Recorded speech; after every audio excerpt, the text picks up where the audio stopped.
two countries that have been fighting so long and so hard that they don't know what the they're doing. Do you understand that?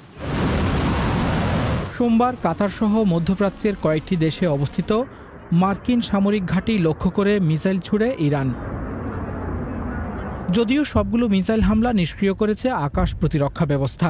Missile হামলার বিষয়ে আমেরিকাকে আগাম বার্তা দেওয়ায় মার্কিন president Donald Trump তার truth সামাজিক মাধ্যমে ইরানকে ধন্যবাদ জানিয়ে একটি পোস্ট করেন, যেখানে ইরান শান্তির পথ বেছে নেবে বলে আশা প্রকাশ করেন তিনি এবং ইসরায়েলকে হামলা বন্ধের আহ্বান জানান। এরপর আরেকটি পোস্টে ট্রাম্প জানান যুদ্ধবিরতি চুক্তি হয়েছে এবং এই চুক্তি ভঙ্গ না করতে আহ্বান জানান তিনি। কিন্তু যুদ্ধবিরতি কার্যকর হওয়ার কয়েক ঘন্টার মধ্যেই আবারও পাল্টাপাল্টে হামলা শুরু করে দুই দেশ, যা নিয়ে ব্যাপক চটেছেন Donald Trump. Israel, as soon as we made the deal, they came out and they dropped a load of bombs, the likes of which I've never seen before. The biggest load that we've seen. I'm not happy with Israel.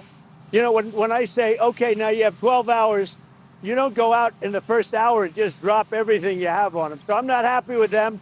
I'm not happy with Iran either. Basically have two countries that have been fighting so long and so hard that they don't know what the they're doing. Do you understand that?